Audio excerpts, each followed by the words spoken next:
Cyber अपराधी तेजी से पसार रहे हैं पांव। साइबर अपराधी दिनों दिन पनपते जा रहे हैं क्षेत्र में।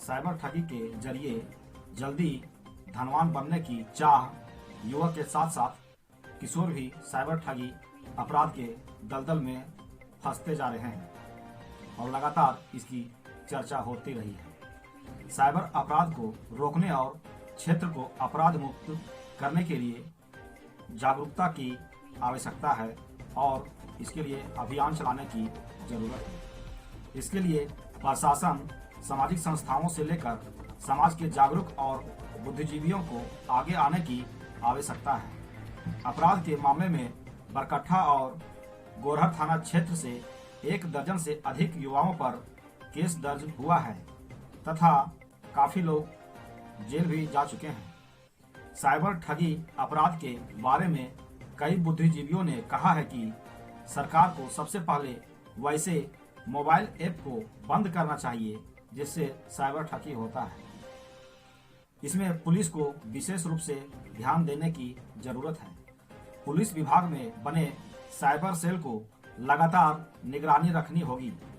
साइबर अपराधी पहले अस्कोका, अपल्यूट जैसे मोबाइल ऐप के जरिए अश्लील फोटो भेजकर लड़की और महिला सर्विस मुहैया कराने के एवज में ऑनलाइन ठगी करते हैं।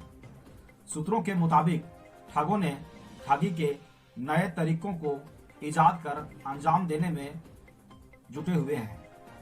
अपराध की घटना होने पर पुलिस वैसे कई युवकों को हिरासत में लेती है और फिर पूछताछ और साक्ष्य के अभाव में उन्हें छोड़ दिया जाता है।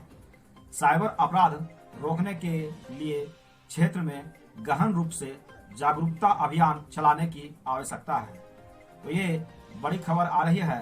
लगातार साइबर ठगी का मामला बढ़ते जा रहा है। लोग कम समय में करोड़पति बनना चाह रहे हैं। इस दलदल में युवा लोग फंसते जा रहे हैं और बहुत ही आश्चर्य की बात है कि युवाओं के अभिभावक भी अपने बच्चों को डांट दबाव नहीं करते हैं और ऐसे कामों में उनके बच्चे फंसते जा रहे हैं।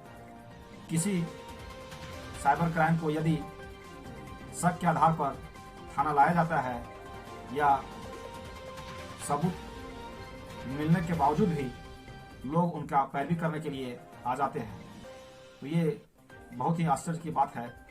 ऐसा घटना रोकने के लिए लोगों को जागरूक करने की आवश्यकता है तथा अपने अपने क्षेत्र में सामाजिक कार्यकर्ता, जनप्रतिनिधि लोग को बैठक कर इस पर तत्काल संज्ञान लेने की जरूरत है।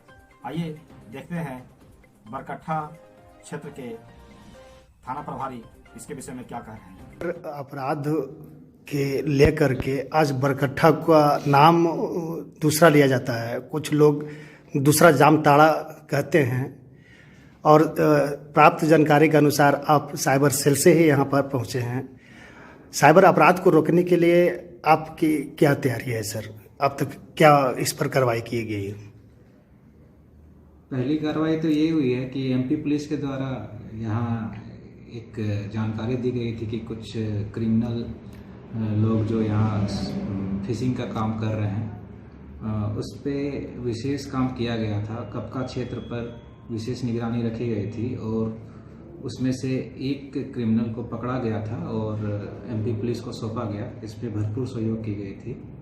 अब तक बरकट्ठा थाना क्षेत्र में जेल से जितने भी साइबर क्रिमिनल निकले हैं उस पर विशेष निगरानी रखी जा रही है और साथ ही साथ अन्य राज्य के पुलिस द्वारा कोई सस्पेक्ट अगर हमारे थाना क्षेत्र का होते हैं तो उनको भरपूर सहयोग किया जाता है।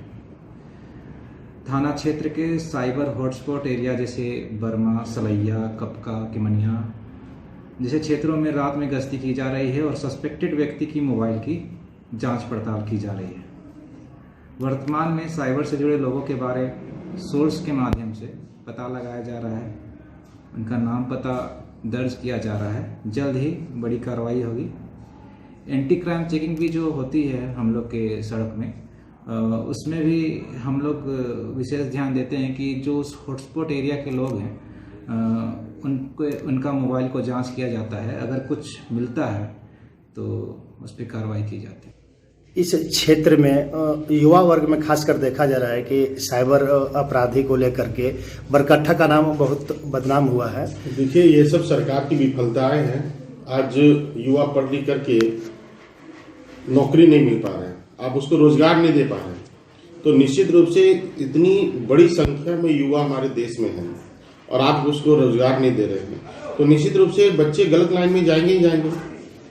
फिर भी हम लोगों ने बहुत प्रयास किया है, प्रशासन के माध्यम से भी हम लोग ने भी आग्रह किया है नौजवानों से, युवाओं से, कि आप इस लाइन को छोड़ें और कुछ अच्छा सा कार्य करें। निश्चित रूप से वो सब गलत ही होता है और आप उन सब कामों को छोड़ करके मुख्य धारा में जुड़े और अच्छा काम करें, आप सामाजिक काम करें, जो और नौजवान काम करते हैं, मेहनत करते काम, वो सब काम करें। निश्चित रूप से उस लाइन में फ्यूचर नहीं है। और किसी भी गरीब गुरबा का भी, किसी का मान लीजिए पैसा उड़ जाता है, बड़े आदमी का भी पैसा उड़ जाता है अकाउंट से, और वैसे में स्थिति में बरकट्ठा पूरा बदनाम हो गया, हमारी बदनामी काफ़ी उसमें होती है। आज बरकट्ठा से दिल्ली तक चर्चाएं होती है बरकट्ठा का, तो कहीं ना कहीं अच्छे कामों में चर्चा होती है तो बहुत अच्छा लगता है हम लोगों को। ये बुरे कामों के लिए चर्चा होती है तो निश्चित रूप से बहुत ही खराब लगता है, बहुत बुरा ही किया है। और मैं युवाओं से कहना चाहूँगा कि इन सब कार्यों को छोड़ करके आप अच्छा से कोई काम करें, हम लोग सब साथ देंगे। साइबर क्राइम को रोकने के लिए प्रशासन से सभी प्रकार से तैयारी की जा रही है।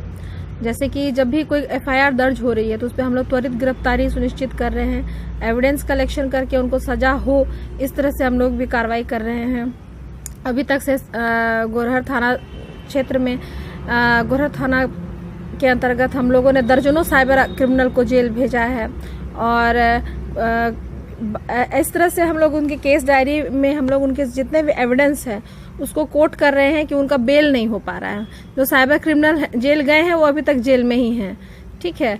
और मेरे थाना क्षेत्र से जहाँ कहीं भी से भी शिकायत आ रही है कि यहाँ पर साइबर क्रिमिनल के होने की संभावना है, या जहाँ जहाँ हॉट स्पॉट्स है, जैसे कि बंडा सिंघा हुआ, बेलकप्पी हुआ, आपका सिलाडी के क्षेत्र हुए, जहाँ पर इन लोग की प्रैक्टिस होती है, तो वहाँ हम लोग आए दिन पेट्रोलिंग के माध्यम से या फिर जो भी प्रकार का हम लोग का एस ड्राइव वगैरह चलता है तो चेकिंग करके, छापामारी करके भी हम लोग उन लोगों को पकड़ रहे हैं और उन लोगों की मोबाइल की चेकिंग की जा रही है, उन लोगों के द्वारा ठगी किए गए अकाउंट को भी खंगाले जा रहे हैं।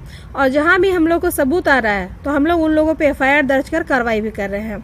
अभी पिछले महीने हम लोगों ने गोस्वामी टोला से 2 युवकों को गिरफ्तार किया गया था। रामचंद्र साहू के घर से उनके 2 पुत्र थे संलग्न, जिसपे हम लोगों ने उनके घर पे छापामारी करके सबूत के साथ उनका जो साइबर क्राइम का जो भी एविडेंस आया था उसके साथ हम लोगों ने उनसे पकड़ा।